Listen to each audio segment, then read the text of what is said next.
Hello friends, कैसे हैं आप सब लोग। आई होप आप सब अच्छे होंगे। तो चलिए फ्रेंड्स, आज का इंडियन पॉलिटी का क्यूज़ देख लेते हैं। तो फ्रेंड्स, इसमें मैं इंडियन पॉलिटी के मोस्ट इम्पॉर्टेंट क्वेश्चंस आपसे डेली डिस्कस करता हूं इस सीरीज़ में। तो फ्रेंड्स, अगर मेरे चैनल पर नए हैं तो प्लीज़ आप चैनल को सब्सक्राइब कर लें और बेल आइकन को प्रेस कर लें ताकि मेरी आने वाली नोटिफिकेशंस आपको मिलती रहें। और इस चैनल पर मैं फ्रेंड्स लॉ के रिलेटेड, जीएस के रिलेटेड, ठीक है, जो कि आपको जीएस हर एग्ज़ाम में काम आती है, और करंट अफेयर्स पे मैं वीडियो बनाता हूँ। तो चलिए फ्रेंड्स, अगर वीडियो अच्छा लगे तो प्लीज़ इसको शेयर कर देना और लाइक कर देना। तो चलिए शुरू करते हैं। फर्स्ट क्वेश्चन है friends, for simultaneous elections to be implemented, अगर इलेक्शंस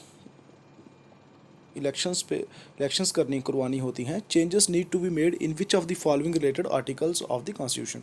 तो किस आर्टिकल में चेंजेस की जाती हैं? Duration of the house of parliament, dissolution of Lok Sabha by the president, president's rule. तो फ्रेंड्स देखें इसका क्या राइट आंसर है। तो इसका राइट आंसर है फ्रेंड्स डी पार्ट, ठीक है, D option is the correct answer. चलिए देखते हैं कैसे। If the centre wants to hold simultaneous polls, तो कहता क्या करना पड़ता है? 5 amendments need to be made in the constitution. 5 amendments करनी पड़ती हैं। कौन कौन सी?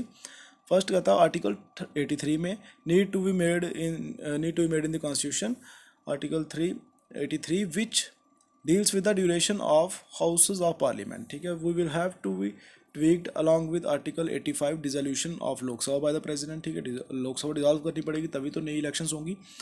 और कहता है article 172 duration of state legislatures, ठीक है, article 174 dissolution of state assembly, and article 356 president's rule to facilitate simultaneous polls, ठीक है, प्रेसिडेंट रूल लगाना पड़ता है, उसके बाद इलेक्शंस होती हैं। 1 year 1 election can be executed by amending section 15 of the representation of people act 1951, ठीक है। चलिए नेक्स्ट क्वेश्चन देखते हैं। Consider the following statements regarding privilege motion. तो क्या होता है प्रिविलेज मोशन? फर्स्ट स्टेटमेंट कहती है a member may with the consent of the speaker और the chairperson raise a question involving a breach of privilege either of a member of the house or of a committee thereof. The speaker or chairperson is the only deciding authority on the privilege motion. तो friends इसमें आपको incorrect statement ढूंढनी है। Incorrect, ठीक है, incorrect, ये आप याद रखा करें कि इनकोरेक्ट और करेक्ट में बहुत कंफ्यूज हो जाते हैं बच्चे। तो इनकोरेक्ट स्टेटमेंट, तो इनकोरेक्ट फ्रेंड स्टेटमेंट है आपकी बी वाली, ठीक है, second statement is incorrect, first सही है, ठीक है। चलिए और थोड़ा देखते हैं इसके बारे में। Rule number 222 in chapter 20 of the Lok Sabha rule book and correspondingly rule 187 in chapter 16 of the Rajya Sabha, ठीक है, 16 राज्यसभा और 20 rule number 22 in the Lok Sabha, कहता है गवर्न्स प्रिविलेज। इसमें रूल बुक में प्रिविलेज के ऊपर प्रोविजंस हैं। It says that a member with the consent of the speaker और the chairperson raise a question involving breach of privilege of either of the member or of the house or of a committee thereof। तो without speaker की permission के बिना privilege motion नहीं लाया जा सकता, ठीक है, तो स्पीकर की कंसेंट चाहिए। The rules however mandate that any notice should be relating to an incident of recent occurrence and should need the intervention of the house, ठीक है। और what is the role of speaker और Rajya Sabha chairperson? तो क्या होता है speaker का role या राज्यसभा में चेयर का? द स्पीकर और Rajya Sabha chairperson is the first level of scrutiny of a privilege motion, ठीक है, फर्स्ट लेवल पे होता है। द स्पीकर और chair can decide on the privilege motion its himself और हरसेल्फ और refer it to the privilege committee of the parliament, ठीक है। कहता है डिसाइडिंग अथॉरिटी कौन होती है? स्पीकर होता है लोकसभा केस में और चेयरपर्सन होता है राज्यसभा के केस में, ठीक है। तो वो डिसाइड करते हैं जहाँ वो प्रिविलेज कमेटी को रेफर कर सकते हैं matter.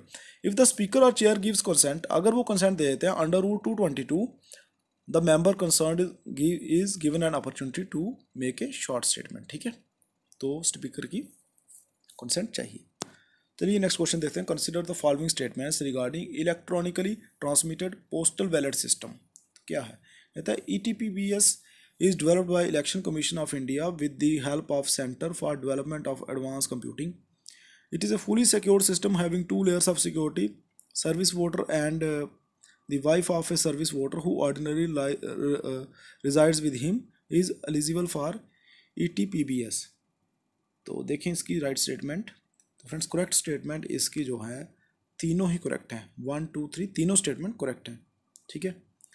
Electronically transmitted ballot system, postal ballot system क्या होता है, कहता है इट इज़ डेवलप्ड बाय, किसने डेवलप किया था, election commission of India with the help of centre for development of advance computing for the use of service voters, ठीक है। जो बंदे सर्विस में हैं, ठीक है, तो अपनी कॉन्स्टिट्यूंसी को नहीं पहुंच सकते, तो वो इस सिस्टम को यूज़ करके अपना वोट डाल सकते हैं। It is a fully secured system, ये फुली सिक्योर्ड है, हैविंग 2 लेयर्स, इसकी 2 डबल लेयर सिक्योरिटी है। Secrecy is maintained through the use of OTP and PIN, and no duplication of casted electronically transmitted ballot is possible due to unique QR code, ठीक है। तो इसमें कहता है duplicacy possible ही नहीं है, ठीक है, क्योंकि OTP आता है। Persons working in military forces, paramilitary forces and the military and the government officials deployed in diplomatic missions outside India are classified service voters। Service voters में कौन कौन वोट डाल सकते हैं, ये नहीं है कि कोई भी कोई भी वोट डाल देगा, ठीक है, अपने घर में बैठे हैं लेकिन कहते हैं नहीं जी मैंने पोस्टल बैलेट डालना, नो। सिर्फ पैरामिलिट्री फोर्सेस कौन कौन सी आती हैं, ITBP, BSF, ठीक है, CRPF, तो ये सब आती है पैरामिलिट्री फोर्सेस में, CISF। तो मिलिट्री फोर्सेस आर्मी हमारी, ठीक है, और जो वो गवर्नमेंट ऑफिशियल्स जो इंडिया के बाहर कहीं एम्बेसी में जॉब करते हैं, ठीक है, वो वोट डालना चाहते हैं तो वो इस सर्विस का इस्तेमाल कर सकते हैं। Class of electors who are eligible for ETBBS, कौन कौन से, service voters other than who opt for proxy voting, classified service voters, ठीक है। The wife of service voter who ordinarily resides with him, ठीक है, उसकी वाइफ भी उसके बिहाफ पर वोट डाल सकती है, ठीक है, इस सिस्टम के थ्रू, और ओवरसीज वोटर्स। चलिए नेक्स्ट क्वेश्चन देखते हैं, थर्ड हमारा हो गया।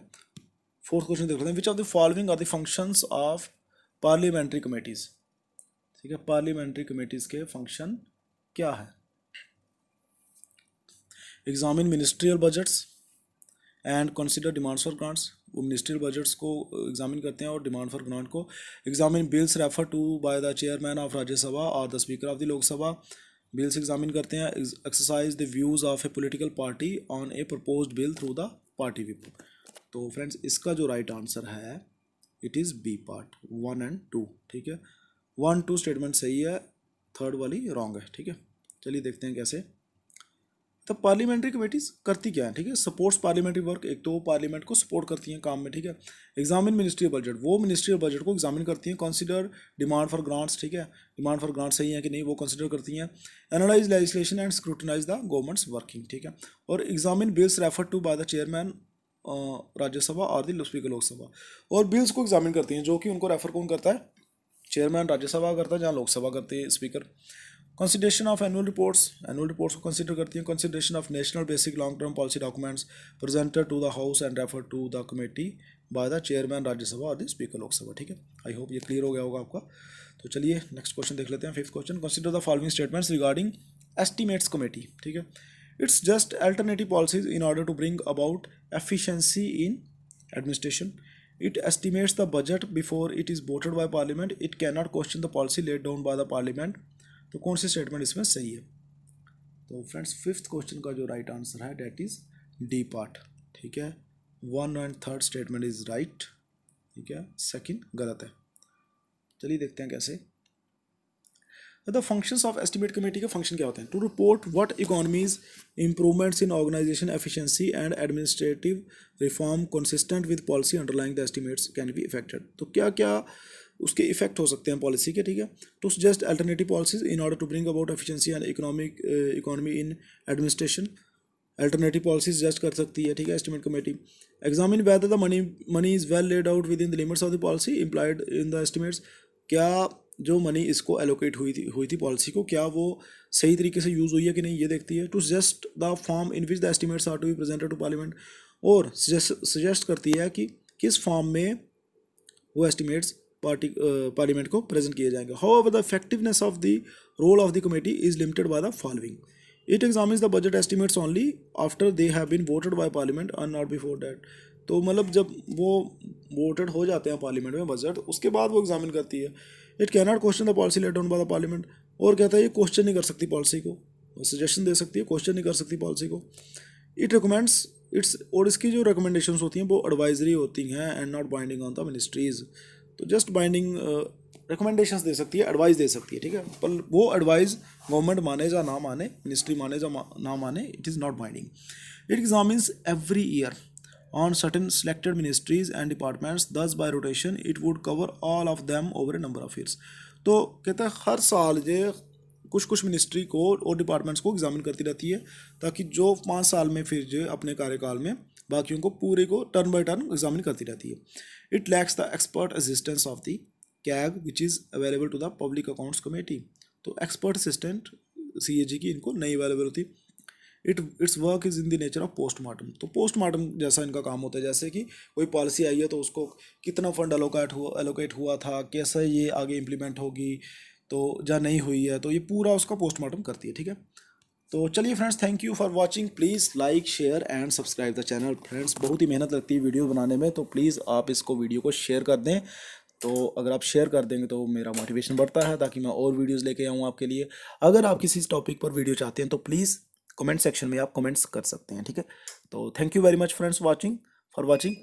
Please thank you very much. अगली वीडियो में मिलते हैं. Okay bye.